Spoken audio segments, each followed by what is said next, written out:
All right, y'all, this is the text that I got from Xavier the other day. It's an interesting one. I could hear him on the phone, and he said, "I think I'm going to get kicked out of the long-term care study group." Frowny emoji.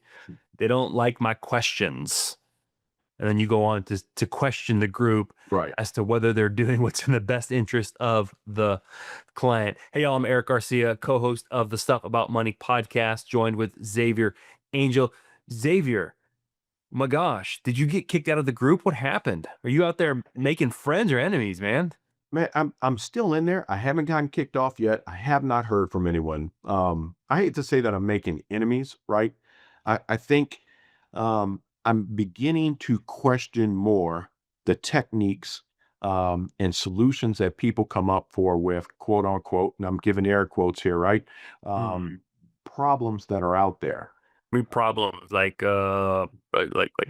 problems that insurance can solve. Correct. Right. So I'm sitting in this study group and we're on our Zoom call. And we're discussing long-term care and we're discussing techniques and how to position long-term care with clients.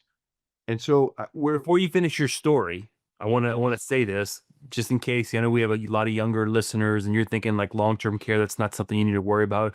I'm going to encourage you to listen in because you may not have to deal with it directly, personally yourself. There's a really good chance that it has touched your family, or it will touch your family soon enough. We're going to talk a little bit about um, the complications, the difficulties of long-term care, and why it needs to be something that needs to be on your radar. Whether or not you throw money towards solving the problem yet is up for debate, but you want to be aware of the problem, so to speak. right. All right, Absolutely. back to your story. Yeah, so we're sitting on there and I'm listening to these other advisors and agents discuss how they position it and how they sell it. And my question was, how are you guys positioning long-term care with the rate with the rising rates that the insurance are coming back with on an annual basis? And so for years, we thought that many of these companies were guaranteeing no increases in their Yeah. premiums on their long-term care policies. Hmm. And now within the last 3 to 5 years, we're having the insurance companies come back and there are annual rate increases on these policies. And it's difficult conversations because we're talking to people who like could be retired. You get these 15-year-old policies, people are retired, and all of a sudden their premiums are going up. Right. It is the hardest conversation to have with someone in their mid to late 60s who's either already retired or nearing the point to where they want to retire. We've been planning for, these fixed expenses, and now all of a sudden your premium goes up from, I don't know, $227 a month to, $315 a month. Yeah. And And on the they're fixed income, that's a big number. right, and they're freaking out on these things. And so my question to the group was, what are you guys doing? How are you continuing to go out there and look at the traditional long-term care policies, knowing that you potentially could face an premium increase within the next 3 to 5 years? And so one of the advisors on the call came back and said, well, when we're positioning it and when we're talking to the client, we'll add an additional 2% on top of What do you mean? Like annual he was like charging the client an additional amount, or just like not charging, but when they present the premium to the client, then they're going to add an additional 2% in there as a buffer in so the if event that my premium is $2,500 a year? correct. We're going to add an additional $400 or $500 on top of it, and that's how we'll position it. What am I doing with And we've that? got Where's that money going? Is it going into a savings account, or is it just like well, I think what they were doing was the premium would still be 2,500, but when you get hit with that increase next year or the following year, you're not panic stricken because you so you were basically pushing back, saying like correct. this Absolutely. in this scenario, this particular solution may or may not be in the client's best interest, and you were pushing back, saying I don't think that this is in the client's best interest, Correct. And and I that's see why a you lot thought they're going of to kick you out. I see a lot of things today. And from Hold a on. plan Were they really gonna kick I wanna make sure you don't get were they really gonna kick you out, or is this I don't you that that that's I was getting pushback while I was on a call, um, So your status is not in danger. yeah, I don't think my status is in danger. I mean, at the end of the day, the questions that I pose, the questions that I ask is to ensure that we're doing what's in the client's best interest. That's a good point. So you and I both were raised in this industry on the insurance side. Correct. We were taught how to sell insurance. Correct. And now we're financial planners. And we Right. fight against this idea of having to sell. I say we don't fight for ourselves. We're fighting against, oftentimes other advisors. Yes, we quote unquote sell life insurance. We sell long-term care insurance, but as planners, we're trying to solve problems. And oftentimes the best solutions aren't in the traditional routes. Correct. And that's what you were pushing back on. Correct. You were approaching it as a financial planner Right. as opposed to a insurance salesman. As a planner, I'm always thinking about, how does this affect you long term? Not just today, but what happens 10 years from now? Because if we're doing your planning today, I'm still doing your planning 10 years from now. Yeah. And so go ahead. I was going to say in this particular issue, long-term care, let's contextualize long-term care for us. Cause I don't know, you're a CLTC, right? What does that say? Correct. I've got my CLTC certified long-term care consultant. Which means you're trained in the Correct. the methods of long-term care and understanding the impacts of long-term care. So define for us, because I think sometimes when we talk about long-term care, we default to long-term care insurance, but there's the long-term care portion, and then there's how do we pay for long-term care. So what Correct. is long-term care, the service of long-term care? So I've got a close friend and client currently that's dealing with the care, and they have an 87-year-old aunt. Their mother's passed away, so now they're looking after the aunt because the aunt never had children.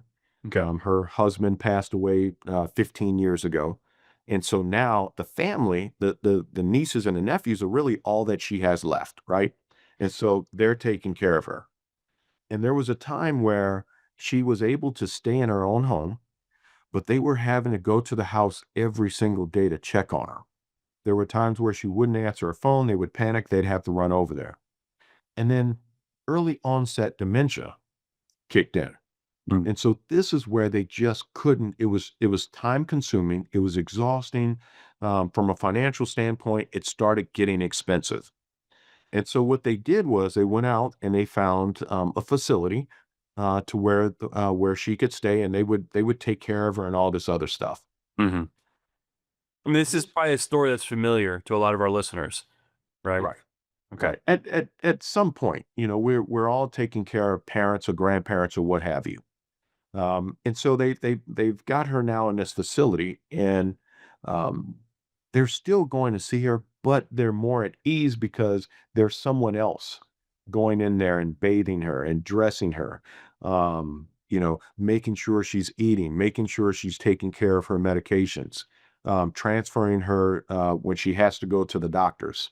So that's not falling on the family's shoulders, and that family now they're able to continue to take care of their family because they have two young children, and so it's not a burden. So That's go ahead. yeah, no. So I'm hearing a couple things here, right? So, here the individual, the aunt in this story, can't care for herself, Correct. and you have the nieces and nephews. I think it was a kid or niece and nephew in the story who Niece are and nephew, caring, right. and they have a kid of their own. So I'm going to guess age wise, generationally, they're probably 40 to 60 or 50 ish if they have Right. they have young kids, right? So Right. so kind of our age. They're kind of in their high income earning years. They're working. They have expenses, um, and they're having to care for And a family member. an older family. And I would say that's first of all, let me just say this. That's noble. I think it's noble when people care for their aging parents or aging family members, and I think it's important that we don't necessarily look to delegate that work completely to other people. I think we should be involved in care.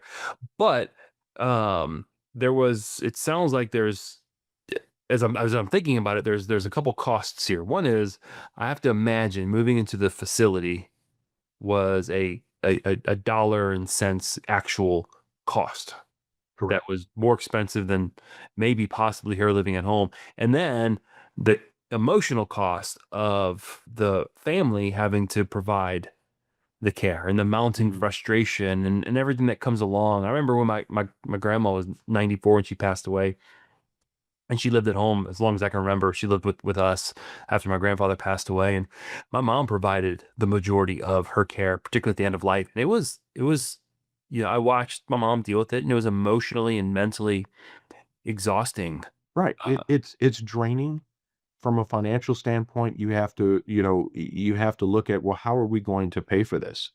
yeah. And the national average, depending on where, well, I'm not going to say national, depending on where you live, right?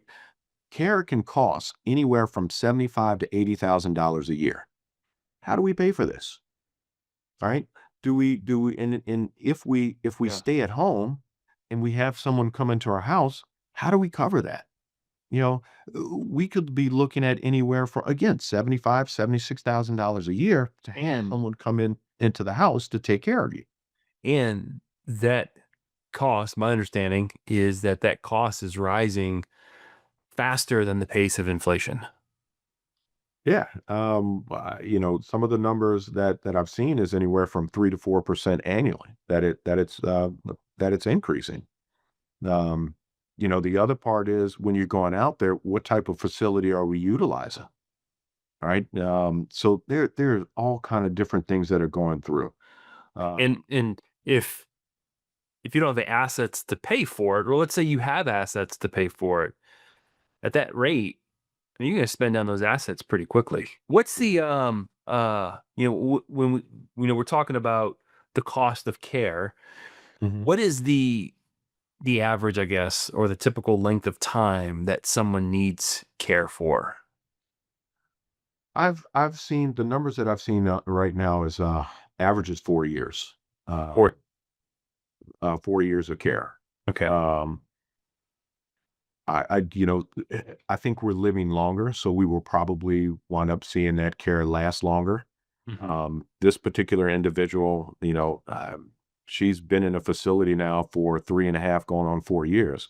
Yeah. Um, from my conversations with the family, I don't think she's going anywhere anytime soon. She will probably be around for at least another year and a year and a half to 2 years. So, And that's something else to be said, that women in general need care longer than men. mhm, And right. maybe that's the longevity thing because women live longer than men statistically.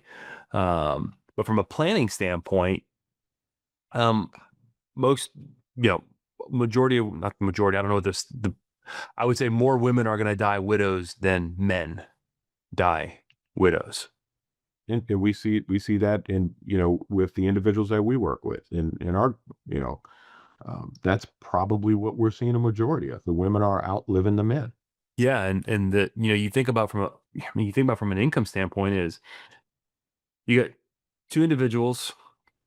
Let's assume they're both getting Social Security, right? His Mhm. and hers, and they have assets, and maybe one needs care. Let's just play it the traditional scenario. The husband needs care. No one's going to let their loved one suffer. So they might let's say they hire a part-time nurse to come. So their income that pays for their lifestyle, then they're having to start to drain their assets. And towards the end of life, things get more expensive. And let's say he passes away after 2 years or 2.5 years, average for men, I think is what the number is, or close to 3 years. Mhm. So he passes away. And you have two things that happened. One is you have spent down assets, and you just lost one Social Security income payment. And And let's the surviving spouse right. And I'm going is to throw left with another spent down assets and one less Social Security income payment. and another factor that's in there. So not only have you spent down those assets, you lost one of those Social Security checks. You also have rising expenses, whether it's electricity, Mm. whether it's rent, mortgage, whether it's medical. So all of that is rising on an annual basis as well. So now we have expenses increasing, but we're depleting our assets that we have that have been historically covering those costs. How do you pay for it? And that's where long-term care comes into play. Now, when you say long-term care Long-term care insurance. insurance, yeah, there's I don't want to get into the specifics of all. If any of this sounds interesting to anyone, or anyone's like, man, I want to plan for that, hit us up, reach out to us. Plan wisely, plan-wisely.com. We'd love to sit down and have this conversation with you, because this is such an important planning point. Even if you're not buying an insurance policy or something that's going to provide money to provide the care, to include it in the plan is really important. Our planning software, this is really interesting. The planning software that we use to build financial plans for clients automatically will include in the spend down 2 or 3 years. I think it's 2 years where you can. Yeah, I think my default is set for 2 years of long-term care coverage. Now, coverage. Let me say long-term care expenses. So built in are 2 years of long-term care costs built into the financial plan, and oftentimes these financial plans fail, meaning they run out of money before the end of the plan, date of death, because of the cost of care. So it is something that needs to be thought about in terms of how it's going to be paid for. Do you save a lot more when you're younger to have the assets to pay for it? Do you buy an insurance policy and, in essence, delegate the cost to a third party, the insurance company? And then in the insurance space, there's multiple types, and I don't want to get into the specifics here because I think it's one of those things where different types of insurance make sense for different scenarios. And that seems to be the pushback that you were giving that group. They're like, It- sell this, this solves the problem. Right. Absolutely. And that was the biggest pushback was, well, if you do this, then it takes care of that cost. And my response was, but this particular option isn't the best option for everyone. You're trying to fit a square into a round hole. Yeah. And that's you know, that's where the pushback was coming from me. Interesting. Interesting. So it kind of, as a financial planner, I sit back and say, man, how do you plan for this? Right. I'm 45, Xavier. I've got 2 kids in college. I got a 12-year-old to another 4, or I don't know, 6 years of Mhm. school and then college, trying to fund my retirement. Like, I personally, in my own situation, I'm not thinking about long-term care insurance right now. Right. My solution to long-term Yes. care is I hope I save enough money. But let me throw this out there. Yes, you are not thinking about long-term care, but your team advisors, your planner that you're working at, they're actually sitting there and they're calculating that in there when they run those projections, when they're putting that strategy together, because that is a piece that needs to be talked about. Yeah. I also think that you should have your team of advisors that you work with. Are you talking to me like I should have my team of advisors? Well, I'm Are talking. you are you are you not like are you not my advisor? Well, no, and I am. It's so part of your team is Solve my to have. problem, Xavier. Right. Like you've got your planner. You also have your attorney. And so those are individuals that you're having those conversations with that are looking at, here's the strategy, here's what we need to do to protect some of those assets. And that team of advisors are working together to make sure that you've got a solid plan in Yeah. place. Actually, I think, say I'm not thinking about it. But in reality, and this is kind of how I try to solve for that problem, especially with younger families who it's not something that's on their radar, is if you're building a financial plan to provide a certain amount of income at some point in the future, retirement, maybe job career change, maybe you're not going to hang it up completely, but you're going to scale back. I got a client who Attorney makes really good money. Um, I think they're already past 70 or so, just started collecting Social Security, doesn't want to quit, still has a lot to give, loves the work, but is scaling back from 5 days, I think, to like 2 days a week, cutting back the income. So I think, as we're planning future income sources, I think one way of solving for the problem is not to think about how much money you have saved up. Like, I have $1 million saved up. I've got $2 million saved up. But to think about it from the perspective of what can that pot of money provide in the form of a stream of cash flow?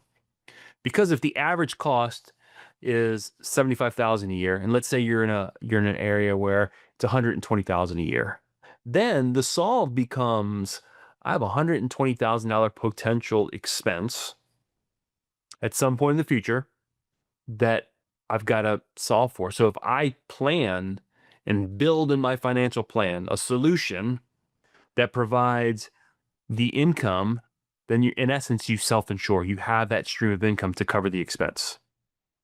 Right. Right. Absolutely. And that's a benefit of working with a planner. Yeah, it's starting to taking a long-term perspective. I'll tell you right now, um, that right there, that conversation I have with clients and with people, to stop thinking about their savings as lump sum. Oh, I've got $250,000 saved. Is think about it in terms of what can that generate ongoing. Here's the analogy I love to give. I used to have chickens in the backyard, right? I think at one point we had 6 chickens. But on average, I'm getting about five. I was getting about 5 eggs per chicken a week. So I can go outside every morning and I would have a few eggs every morning, like clockwork. That chicken gave me eggs. My daughter loves chicken wings. Loves chicken wings. Are you going to tell me she went out there and No, she didn't. No, she didn't. She didn't. If she decided that she wanted chicken wings instead of eggs today, okay, what does that do to my egg production tomorrow? it's going to cut that egg? It's going to cut that egg production, right? It's the Is same that what thing. happened to the chickens? Because you don't have them anymore. I don't have them. No, I don't have them. I want them again. If my wife's listening, hey, can we get chickens again? So here's the point. The chicken is the lump sum. I got $1 million in an account. All right. The chicken gives me an egg a day. My $1 million gives me, let's call it, 5% distribution rate, 50,000 a year. Okay. So I don't have $1 million. I have $50,000 a year. I don't have a chicken. I have an egg a day. Mm-hmm. But when chicken wings, my egg a day is going to be reduced. In this case, it's probably going to end. Right. If I want more than $50,000 and I go raid that $1 million, if I go raid that principal, I'm not going to get $50,000 a year anymore. I'm going to get a number that's less. So from a solve standpoint, we have this big potential expense in the future, long-term care. I got to pay for care. If I plan for the income side of it, that goes a long way. And I'm not saying products out there like long-term care insurance. There's hybrid policies with life insurance. There's annuity solutions out there. I'm not saying that those are not good solutions. I think that needs to be part of the conversation. Right. But for our clients our age, if you're solving for a future income by building a lump sum savings, that goes a long way in planning for the cost of care. Mhm. Correct. Yes. Even if someone's Social Security goes away, because we're planning to replace that at some point in the future with that stream of income that we're building. And I'm going to highlight this point again. That is the benefit of building advisors around you. Yeah. Because they're going to help you build that strategy that's going to allow you to make sure that you're looking at all of that. Yeah. Oftentimes, as you said, the benefit of working with an advisor, I find myself solving problems for the client that they don't know they have yet, just through general planning, if that makes sense. Like, we know this is going to be a problem. It's going to be really hard to solve right now. So you start to build contingencies in your plan, because maybe the client is just not in a position to talk about it at this point in time. Maybe it's overwhelming. Right? I know a lot of times you sit down with a client, you're trying to solve too many financial problems at one time. I got a college loan I'm still paying off. I got a kid that needs to go to college. I need to save for retirement. And my parents just got more expensive because they need care and they didn't properly save for it. And there's just a lot of pressure. So Right. as financial planners, sometimes we know what needs to be planned for and we can help plan for it without necessarily having to go into the detail, if that makes sense. We're solving problems that haven't arisen yet. And I'm gonna leave this here. The other part of that is I'm sitting down this week. I'm sitting down with an individual in her early to mid 50s, Hmm. and we're having this conversation regarding leaving a legacy for her children. And she has some assets, and the most important thing for her is, I want to leave this for my child. But yet she lives in New Orleans on her own. There's no one else here. Her children are gone. One is overseas. Her other family is in Georgia. And so now we're sitting there, and I'm asking her, what happens to you? You're planning to leave all of this to them. What Mm, about you? yeah. And she looks at me and she says, no one's asked me about me.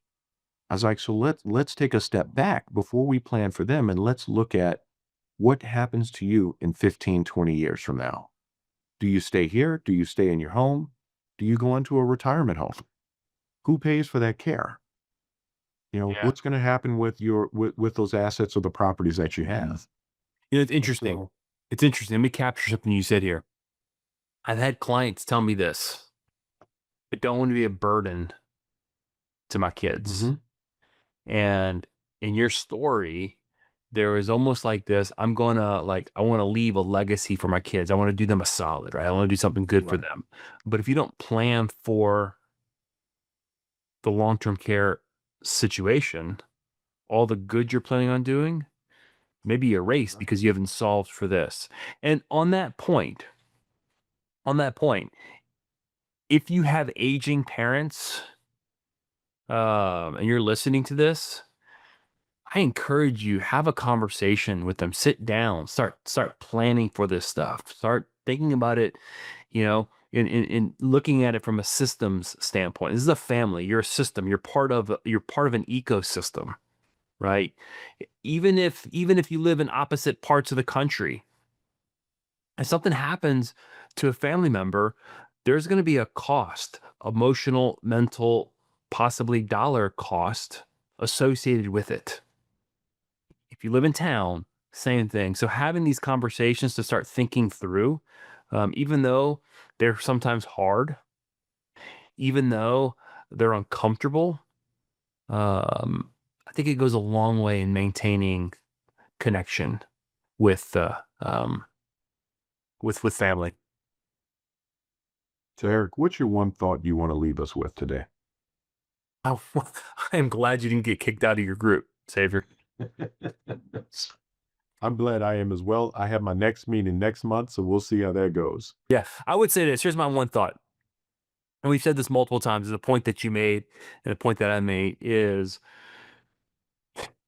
even though you may not necessarily be taking direct action to solve a potential financial problem today or in the future, having the conversation about it is actually starting to solve the problem.